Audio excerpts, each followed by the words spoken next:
नमस्कार दोस्तों, मैं कुसुम गौड़ फिर आ गई हूँ आप लोगों से बातें करने टू वॉइस सेल्फ स्वयं की ओर चैनल पे। दोस्तों, लोगों ने कहा है थोड़ा और कर्म योग और कर्म के बारे में बताओ, तो मैं आज आपको बताऊंगी कि कर्म क्या है और कर्म कितने प्रकार के होते हैं और कर्म योग क्या है। कर्म करने से आपका क्या परिणाम होता है, कर्म योग करने से, निष्काम कर्म से क्या आपका क्या परिणाम होता है, वो मैं आज आपको बताना चाहती हूँ। तो सबसे पहले मैं लेती हूँ कि कर्म क्या है। हमें इस संसार में काम करने के लिए हमें क्या चाहिए? 5 कर्मेंद्रियां चाहिए, 5 ज्ञानेंद्रियां चाहिए, मन चाहिए और थोड़ी सी बुद्धि चाहिए। तो दोस्तों, जो कर्म है वो हमारी कर्मेंद्रियों से होने वाले जो एक्शंस हैं उनको हम कर्म बोल देते हैं। और ये यूजुअली काया वाचा मनसा, ये इस तरीके के कर्म होते हैं। या तो हमारे शरीर से होते हैं, या हमारी वाणी से होते हैं, या हमारे मन से होते हैं। अब अगर एक एक एग्जाम्पल मैं इनको दूं जिससे आप और क्लियर हो जाएगा ये, तो जो शरीर से जो कर्म होते हैं वो तो अपन सब जानते ही हैं। जैसे हम हाथ से किए हुए कर्मों की बात अगर अपन लेते हैं, तो हाथ से हम अगर किसी की सेवा शुश्रूषा करते हैं तो वो एक कर्म बन जाता है। ऐसे ही हम किसी के थप्पड़ लगा देते हैं तो वो भी एक कर्म बन जाता है। अच्छा या बुरा हम बाद में सोचेंगे, लेकिन एक कर्म बन जाता है। ये हमारे शरीर से किए हुए कर्म है, ये हमारे कर्मेंद्रियों से किए हुए कर्म है। ऐसे ही हम हमारी वाणी से भी कर्म कर सकते हैं। किसी को हम बहुत शुभाशीष देते हैं तो ये हमारा वाणी का कर्म है। किसी को हम गाली देते हैं तो ये भी हमारा वाणी का कर्म है। और किसी के लिए हम अच्छा अच्छा सोचते हैं, उसके लिए सोचते हैं कि वो बहुत अच्छा हो जाए, तो वो हमारे मन का कर्म है। किसी के लिए हम बुरा सोचते हैं तो वो हमारे मन का कर्म है। तो ये सब जो है ना, ये सारे जो कर्म होते हैं या तो काया होंगे या वाचा होंगे या मनसा होंगे। अब आप सोचोगे कि ज्ञानेंद्रियों का क्या रोल रहा? ज्ञानेंद्रियों का कुछ भी रोल नहीं रहा। नहीं, ज्ञानेंद्रियों का भी यहाँ रोल है। तो ज्ञानेंद्रिया जो है हमारी, वो सेंसेशन को ट्रांसफर करने वाली होती हैं। तो जो कर्म करने के पीछे का जो इंटेंशन है वो ज्ञानेंद्रिया ही पास ऑन करती हैं। और ऐसे ही जो कर्म करने के बाद का जो इफेक्ट है वो भी ज्ञानेंद्रिया हमारे मन को ट्रांसफर करती हैं और आगे ट्रांसफर करती हैं। तो ये ट्रांसफर करने का काम है, ये हमारी ज्ञानेंद्रियों का काम है। तो इस तरीके से दोस्तों, हमारे शरीर से, हमारी वाणी से और हमारे मन से ये काया वाचा मनसा कर्म होते रहते हैं। तो अब दोस्तों, अब हम चलते हैं कि कर्म के ना प्रकार कौन कौन से होते हैं। जो हम कर्म करते हैं उनके प्रकार कौन कौन से हो सकते हैं। तो अगर मैं इसको मोटा मोटा बांटूं तो मैं कहूंगी ये 2 ही प्रकार हो सकते हैं। या तो वो कर्म होंगे और या वो अकर्म होंगे। जो कर्म होते हैं बेसिकली वो किसी इंटेंशन को लेके किए हुए कर्म होते हैं। उनके पीछे कोई ना कोई भावना होती है। तो वो ऐसे कर्म जिनके पीछे कोई भावना होती है, कोई इंटेंशन होता है, वो कर्म जो है ना वो कहलाते हैं कर्म। और यही ऐसे ही कर्म जिनके पीछे कोई भावना नहीं होती है, जिनके पीछे कोई इंटेंशन नहीं होता है, ऐसे कर्मों को कहते हैं अकर्म। और वही कर्म निष्काम कर्म कहे जाते हैं, जिनके पीछे आपका कोई मोटिव नहीं होता है अपने स्वार्थ का। ऐसे कर्म ही निष्काम कर्म कहे जाते हैं। तो दोस्तों, एक तो आपकी कैटेगरी हो गई कर्म की जिनके पीछे इंटेंशन होता है। दूसरी कैटेगरी हो गई जिनके पीछे इंटेंशन नहीं होता है, अकर्म या निष्काम कर्म। इन दोनों में थोड़ा सा अंतर है, वो कभी मैं फिर आपको बताऊंगी। और अब हम चलते हैं कि कर्म किस किस तरीके के हो सकते हैं। जो कर्म है, अकर्म नहीं, कर्म जो है, तो ये जो कर्म होते हैं, अब कर्म डिपेंड करता है कि उसके पीछे इंटेंशन क्या है। अगर उसके पीछे इंटेंशन अच्छा होता है, भाव अच्छा होता है, किसी के लिए सुख पहुंचाने वाला भाव होता है, चाहे खुद के लिए हो चाहे दूसरों के लिए, तो वो उसको बोलते हैं सुकर्म।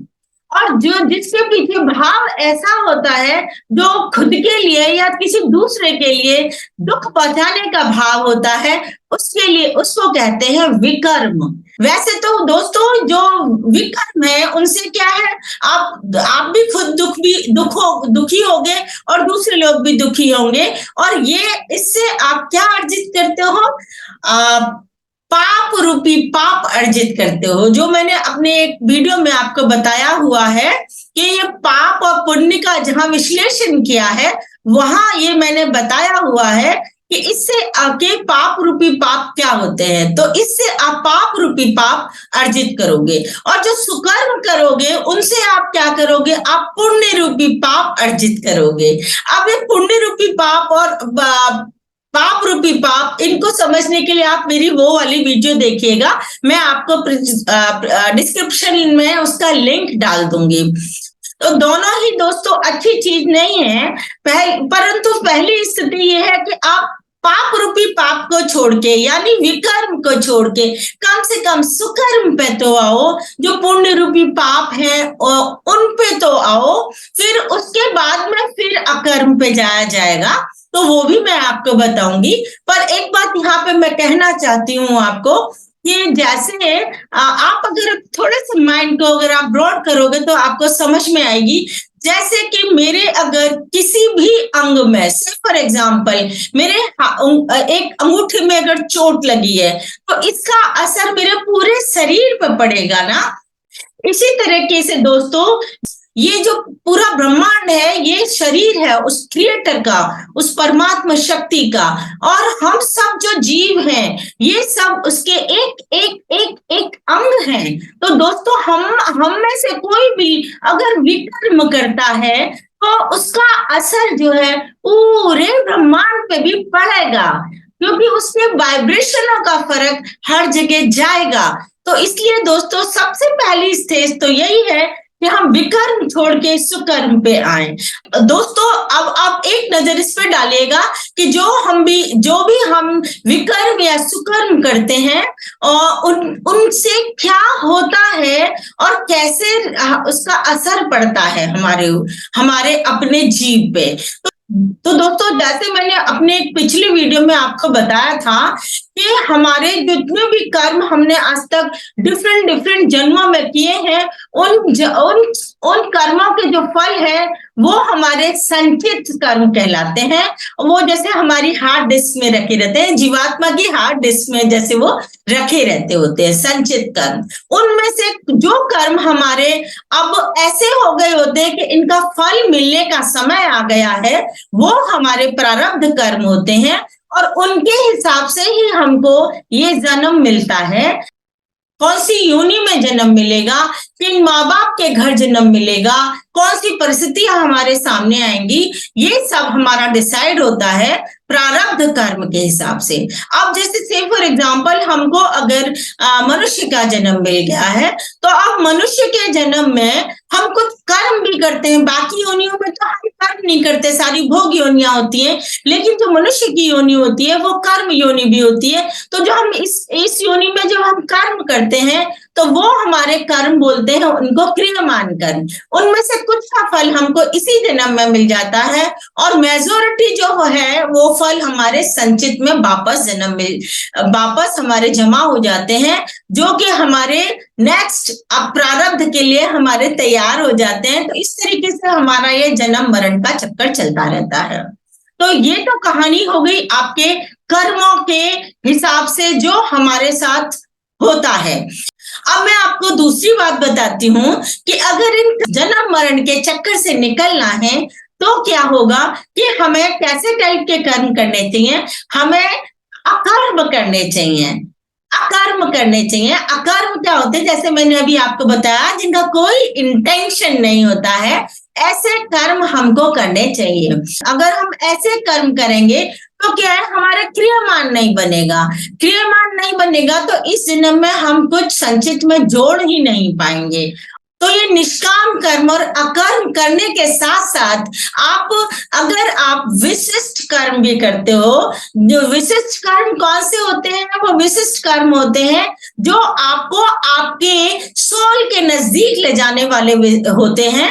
वो होते हैं जैसे आपका भक्ति का है, आपका ज्ञान का है, आपका ध्यान का है। तो अगर आप इन अकर्म और विकर्म के साथ में अगर विशिष्ट कर्म भी करते हो तो क्या होगा?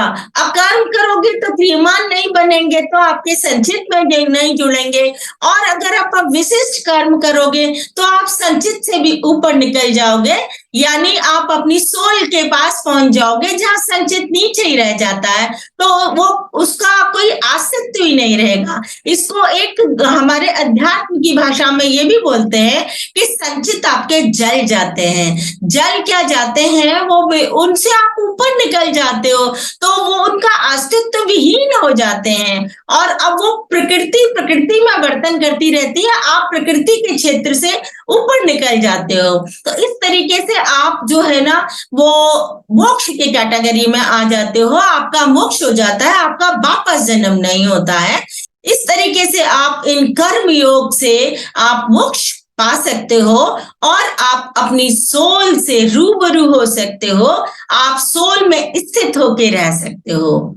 मैं फिर कभी आपको बताऊंगी ये प्रकृति और पुरुष, मैंने कहा ना प्रकृति के क्षेत्र से बाहर निकल जाते हो, ये प्रकृति और पुरुष की बातें मैं कभी और दूसरे वीडियो में आपको बताऊंगी। तो आई थिंक मेरे हिसाब से यहाँ ये क्लियर हो चुका होगा कि कर्म क्या है, ये कितनी तरीके के होते हैं, हमें कौन से कर्म करने चाहिए, कौन से कर्म नहीं करने चाहिए, और अगर हम मोक्ष चाहते हैं तो हमें क्या करना चाहिए। तो आज के लिए इतना ही, फिर मिलते हैं किसी नए वीडियो में किसी नए टॉपिक को लेके। Okay, bye bye bye.